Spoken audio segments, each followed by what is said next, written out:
terjadi sebuah perdebatan, bahkan menimbulkan kemudian perpecahan di dalam gereja karena ada kelompok yang mengajarkan aliran sesat.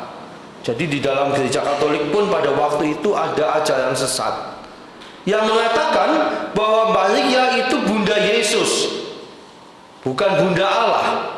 Karena ajaran ini memisahkan antara Yesus sebagai manusia dengan Yesus sebagai putra Allah. Dan ajarannya jelas mengatakan Maria itu adalah ibunya Yesus secara manusia, tapi bukan Bunda Allah. Padahal pribadi Yesus,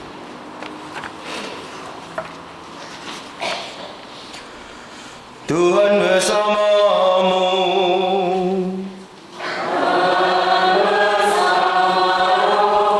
Inilah Injil suci menurut Lukas.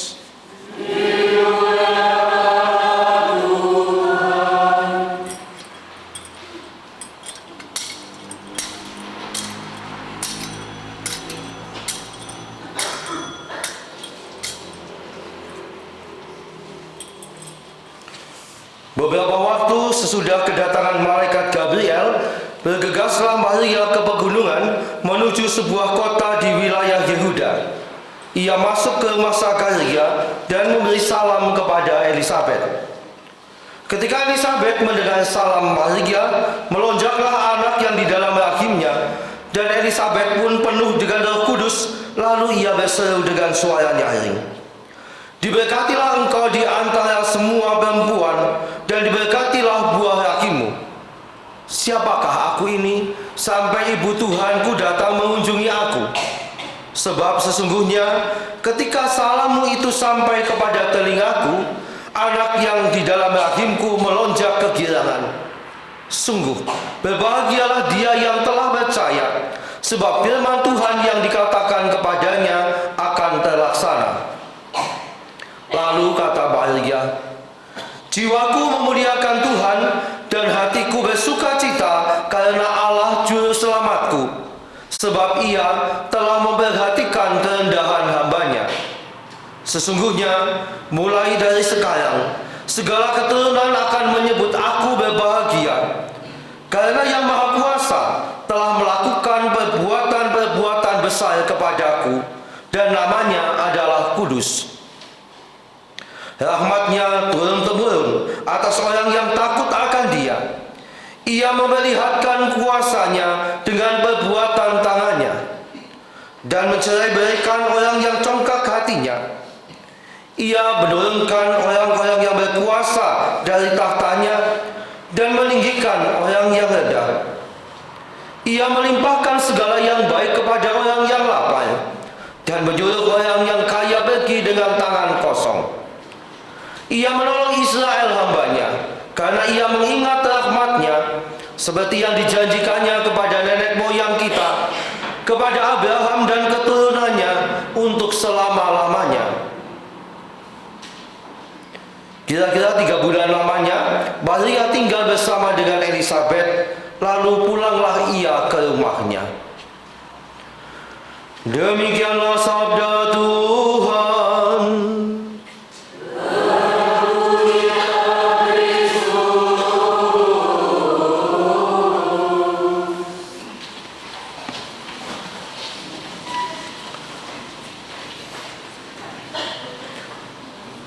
Maria telah dipilih Allah dan telah dipanggil Allah untuk menjadi bunda bagi putranya yang lahir ke dunia. Status Maria yang begitu istimewa ini dinyatakan dengan jelas oleh Gereja Katolik dengan 3 dogma. Yang pertama adalah Maria Bunda Allah.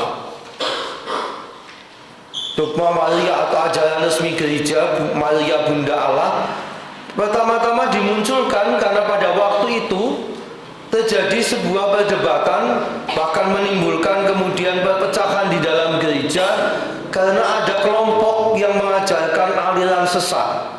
Jadi di dalam gereja Katolik pun pada waktu itu ada ajaran sesat yang mengatakan bahwa Maria itu Bunda Yesus, bukan Bunda Allah.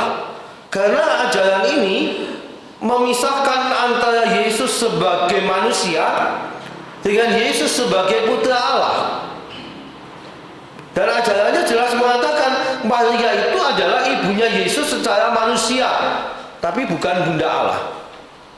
Padahal pribadi Yesus itu satu, dan dia memiliki dua kodrat. Kodrat ilahi sebagai Allah Putra dan kodrat sebagai manusia.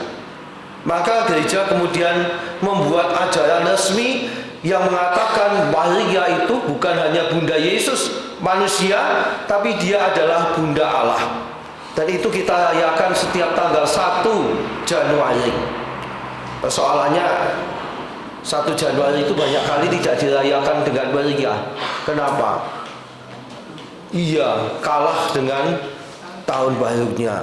Yang muda-muda melek, paginya belum pada bangun. Maka perayaan Maria Bunda Allah seringkali agak kalah gitu ya. Maka dulu saya pernah membuat ketika saya tugas di paroki, Maria Bunda Allah bukan tanggal 1 pagi, karena umatnya sepi. Supaya banyak umat, Maria Bunda Allah dirayakan sorenya. Ya pokoknya akal-akalan biaya caranya lah, supaya perayaan Maria Bunda Allah itu menjadi perayaan yang utama. Itu dogma pertama. Lalu dogma yang kedua yang dimunculkan pada tahun 1854, apa itu? Ajaran gereja tentang Maria yang kedua apa? Ya ini yang jadi nama gereja paroki ini. Maria dikandung tanpa noda, Maria Immaculata. Itu tahun 1854 itu baru dimunculkan. Jadi sudah ya 1500 tahun setelah dogma yang pertama. Kenapa dikatakan Maria dikandung tanpa noda? Bapak Ibu Saudara sekalian, gereja mau mengajak kita melihat Maria itu adalah tempat di mana Allah Putra dihadirkan di dunia, yaitu di dalam rahimnya. Itu kelihatan sekali nanti kalau kita melihat lingkaran Advent menjelang Natal itu ya. Lingkaran Advent itu sebetulnya lilinnya itu 4 lilin itu, 3 ungu 1 merah muda, itu ada dipasang di dalam mangkok. Mangkoknya warnanya biru, menggambarkan Bunda Maria. Lilin itu gambaran tentang Yesus. Yesus yang ada di dalam diri Maria, di dalam rahimnya. Cuma sekarang juga lagi lingkaran Advent yang penting karena lilinnya papat gitu kan. Lalu hiasan lainnya dikira hiasan tok. Padahal mangkoknya yang warnanya biru itu menggambarkan Maria. Nah, kalau Maria ini dipakai untuk wadah bagi Yesus, maka mestinya karena Yesus itu Maha Kudus, Maha Mulia, Maha Suci, wadahnya juga mestinya wadah yang suci. Maka muncullah ajaran gereja. Yesus itu ada di dalam rahim Maria, maka Maria juga disiapkan kesuciannya oleh Allah. Bahkan semenjak dia belum dilahirkan, masih ada di dalam kandungan Santa Ana. Santa Ana itu ibunya Santa Maria ya. Lalu dikatakan Maria pun ini dikandung sejak awal tanpa noda, karena menjadi wadah. Kalau yang diwadahi itu Maha Suci, Maha Baik, mestinya wadahnya juga suci. Sama yang namanya makanan yang baik, itu wadahnya mesti diwadahi dengan wadah yang bersih juga, yang baik juga. Maka muncul ajaran gereja kedua, Maria dikandung tanpa noda. Kemudian hampir 1 abad, itu kan 1854, pada tanggal 11 November 1950, jadi baru abad yang lalu, itu di sana diajarkan ajaran tentang Maria yang ketiga, yang kita rayakan hari ini. Maria diangkat ke surga. Sebetulnya kalau ajaran tentang Maria diangkat ke surga itu resminya baru diumumkan oleh Paus pada tanggal 11 November 1950. Tetapi umat Katolik sudah meyakini itu bahkan sebelum diresmikan oleh Paus. Jadi perayaan Maria diangkat ke surga sudah ada sejak zaman-zaman sebelumnya. Tetapi baru diresmikan oleh Paus, berlaku di seluruh gereja Katolik di seluruh dunia 11 November 1950. Yang dulu hanya peringatan, kemudian ditingkatkan menjadi perayaan. Hari Raya Maria diangkat ke surga, Maria Annunziata. Nah, Bapak Ibu, para saudara sekalian yang terkasih, apa yang bisa kita ambil dari perayaan pada hari ini? Pertama tentu adalah keteladanan Maria. Ya, kalau kita ngomong soal Maria, ada banyak keteladanan di sana. Yang bagi saya mengagumkan adalah salah satunya adalah keterbukaan Maria untuk menerima apa yang menjadi rencana, apa yang menjadi kehendak Allah. Sekitar tahun yang lalu saya merenungkan sungguh-sungguh ini ketika saya diminta menemani suster-suster ADM dalam retret tahunan mereka.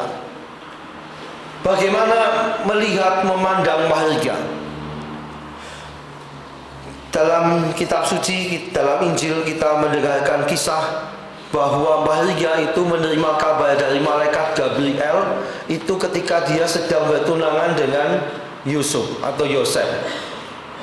Bapak Ibu, saudara sekalian, anak-anak yang terkasih, orang yang sedang bertunangan itu artinya sudah masuk pada masa persiapan terakhir menjelang perkawinannya.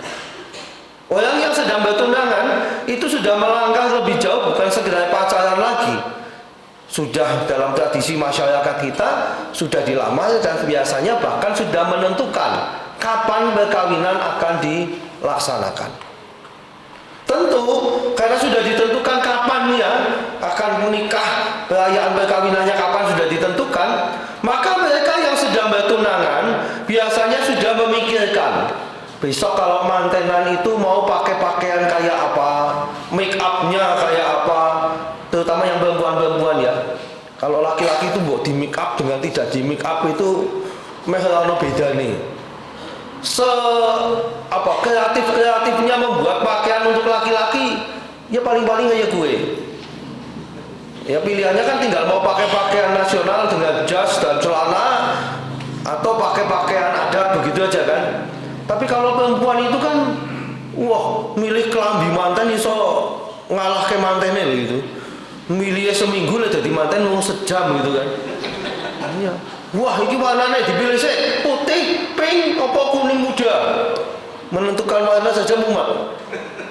Belum lagi nanti modelnya, buntutnya yang mau berapa panjang. Pakaian manten kalau yang nasional itu kan dawa-dawanan buntut, Mbok. Ada yang mantennya sampai sini, buntutnya masih di pintu sana gitu. Wah, tuh banget itu. Sampai mantennya saja kesulitan lah jalannya. Coba perempuan-perempuan yang jadi manten itu kan bukan hanya milih pakaian, tapi milih kebercayaan nganggo. Wah, pakaiannya saja susah. Itu kan biasanya nggak buat tapi nyewa ya. Lihat sing jenenge nyewa, mbok ukurane wis kayak gue. Akhirnya apa yang terjadi? Selama masa proses persiapan perkawinan bukan hanya ngurusi pakaiannya, tapi ngurusi apake. Wah, ki si kelemon ge setengah kilo ge.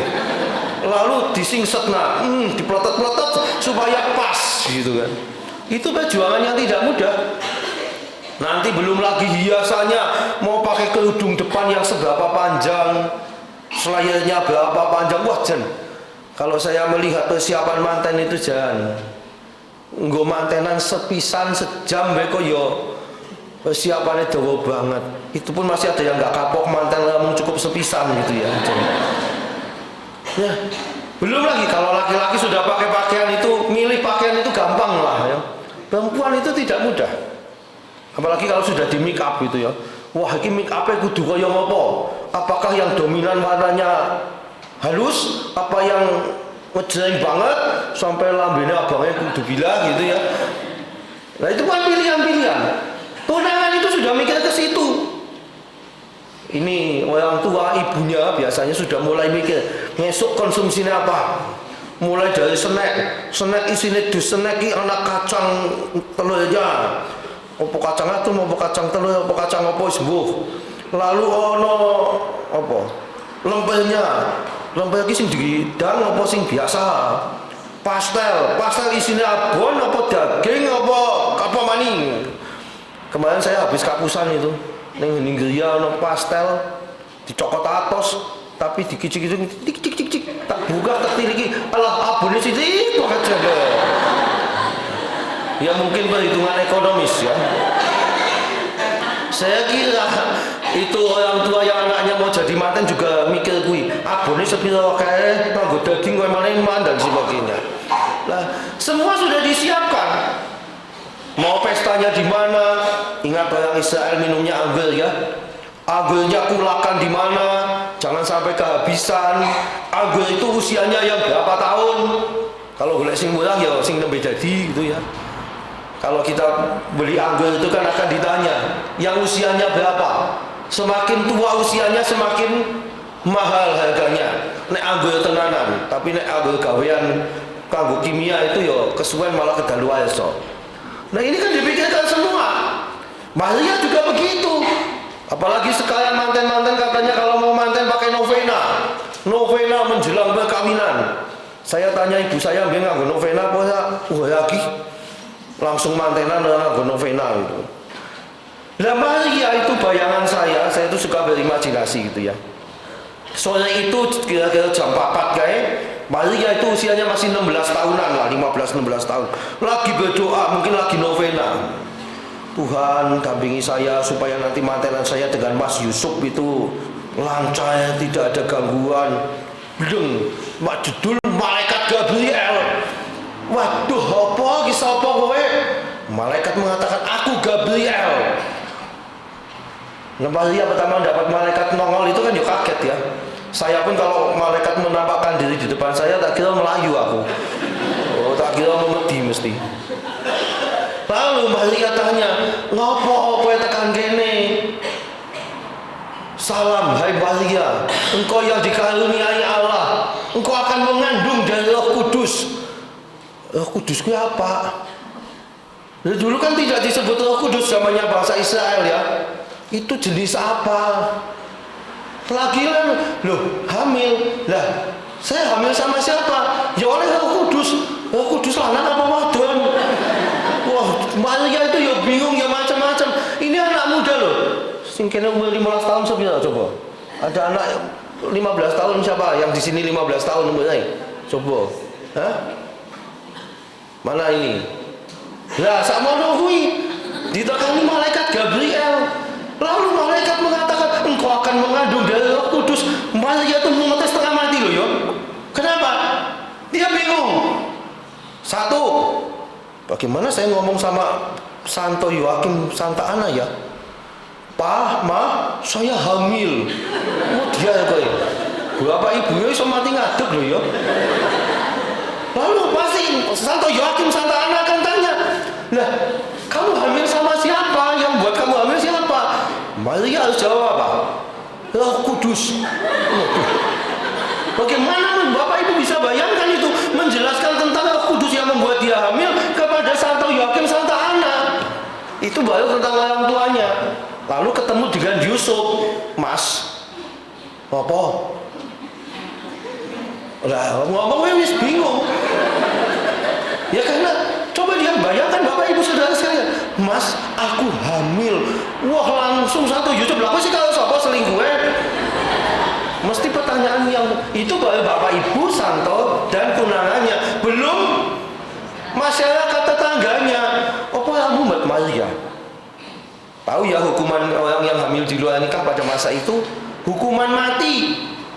Dirajam, dilempari batu. Jangan membayangkan batu segede-gede itu. Matune sak kepelan tapi landep. Itu mati kan suwi. Itu yang akan dihadapi. Lalu Maria lebih bingung lagi. Lah iki mau wis membayangkan make up. Mungkin wis pesen tukang make up. Mungkin sudah pesen kepada itu dukun manten itu ya. Duh, rasido ge. Pesen kelambi manten batal. Konsumsinya kepriwe batal. Didenda. Iya kan, kalau konsumsi batal kan uang muka hilang tuh ya.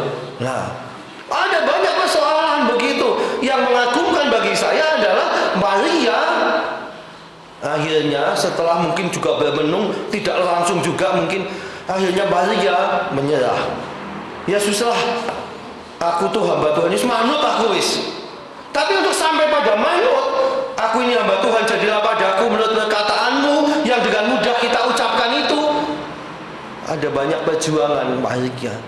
Tapi bahwa akhirnya, ya aku manut. Saya membayangkan bagi bapak ibu yang suka nonton wayang gitu ya, itu kan ada juga kisah-kisah gitu ya, ketika si Wisrawa itu mau menyampaikan, mengajarkan ajaran yang sangat rahasia, dikatakan di sana alam semesta hening sunyi, semua menantikan apa yang akan dikatakan oleh Wisrawa. Demikian juga alam semesta pada waktu itu, saya bayangkan sunyi, senyap, hening, semua deg-degan menunggu jawabannya Maria. Iya apa enggak? Nah iya, syukur kepada Allah, selamat kabeh. Tapi kalau Maria mengatakan moh, apa yang akan terjadi? Allah menghargai kebebasan manusia. Kalau Maria waktu itu anak usia 16-15 tahun mengatakan tidak, repot semua. Bayangkan Bapak Ibu Saudara sekalian, keselamatan seluruh dunia pada waktu itu, pada saat itu diserahkan kepada seorang anak perempuan yang berusia 15-16 tahun. Jawaban ya apa tidak? Untunglah, syukur kepada Allah, Maria mengatakan, aku ini hamba Tuhan, jadilah padaku menurut perkataanmu. Itu kalau dijadikan sinetron pada saat itu, semua tepuk tangan sedunia. Wah, selamat, selamat, selamat. Maka keselamatan dunia ini, kalau kita menghormati Maria, karena kita melihat Maria ikut menentukan terjadinya rahmat keselamatan Allah bagi dunia. Dan karena peranan Maria yang semacam inilah, Maria dihormati oleh gereja Katolik. Juga karena apa? Setelah Maria mengatakan, aku ini hamba Tuhan, jadilah padaku menurut perkataanmu. Mungkin Maria pada saat mengatakan itu, dia tidak membayangkan bahwa kata-katanya ini mengandung konsekuensi yang luar biasa. Dia mengalami banyak duka, banyak penderitaan. Yang paling menderita, Bapak Ibu bisa bayangkan saudara sekalian, bagaimana ketika Yesus itu disalibkan, Maria ada di bawah salib. Dia menjadi saksi, menemani Yesus. Dan bagaimana perasaan Maria ketika kemudian jenazah Yesus itu diturunkan oleh Yusuf dari Arimatea dan diletakkan dalam pangkuannya. Saya selalu mengatakan, seorang anak kehilangan orang tua meninggal itu sedih, tapi nanti gampang pulih. Tapi kalau ada orang tua yang kehilangan anaknya yang meninggal, itu lama untuk bisa dipulihkan. Karena orang tua berpikir, kudune kan aku disir, harusnya saya dulu, kenapa anak saya? Ini saya nggak bisa merawat sampai anak saya mati dan sebagainya. Menyalahkan diri sendiri. Maria sudah mengalami itu lebih dulu.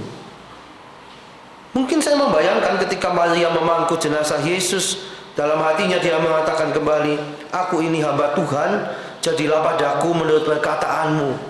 Bukan dalam sukacita, tapi dalam kedukaannya. Maka layaklah kalau hari ini kita rayakan Maria diangkat ke surga dengan jiwa raganya. Karena inilah kasih Allah yang luar biasa yang diberikan kepada Maria, yang sudah menjadi hamba yang setia, yang selalu terbuka mengikuti seluruh kehendak dan rencana Allah.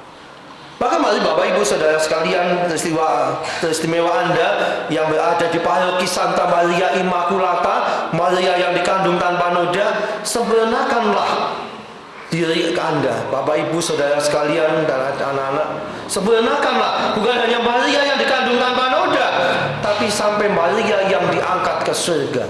Dogma ketiga Gereja Katolik tentang Maria. Anda sudah menjadi putra-putri Maria yang dikandung tanpa noda. Jadilah juga putra-putri Maria yang bisa sampai diangkat ke surga karena kesetiaannya. Maka Bapak Ibu Saudara sekalian terkasih, dalam perayaan ini marilah kita mohon supaya kita semua boleh mengikuti teladan Maria. Maria yang setia, menjadi pelaksana kehendak Allah, walaupun dengan itu semua rencana pribadinya harus disingkirkan. Intervensi Allah dalam hidup Maria diterima dengan terbuka oleh Maria dan mengalahkan segala rencananya, kehendak pribadi manusiawinya dilepaskan demi ketaatan kepada Allah. Semoga kita bisa mengikuti teladan Maria ini. Amin. Dan sekarang mari kita berdiri, kita nyatakan janji setia iman kita dalam syahadat yang singkat. Mari bersama-sama kita nyatakan, aku percaya akan Allah, Bapa yang Maha Kuasa, pencipta langit dan bumi, dan akan Yesus Kristus, putranya yang tunggal Tuhan kita, yang menderita sengsara dalam pemerintahan Pontius Pilatus, disalibkan, wafat dan dimakamkan. Ia turun ke tempat pengabdian, yang naik ke surga, duduk sebelah kanan Allah Bapa yang Maha Kuasa. Dan setia akan datang mengadili yang hidup dan yang mati. Aku percaya akan Roh Kudus, Gereja Katolik yang kudus, persekutuan para kudus, pengampunan dosa, bangkitan badan, kehidupan kekal. Doa umat. Saudara sekalian, Yesus menaruh kepercayaan pada kita. Kita diberi tugas mengajarkan dunia lebih lanjut dan hidup selaras dengan tuntunan Roh-Nya. Marilah dengan doa restu Bunda Maria, Bunda kita mohon bantuan dan semangat dari Allah dalam karya ini. Dengan bersama-sama kita berseru, Tuhan dengarkanlah doa umat-Mu. Tuhan dengarkan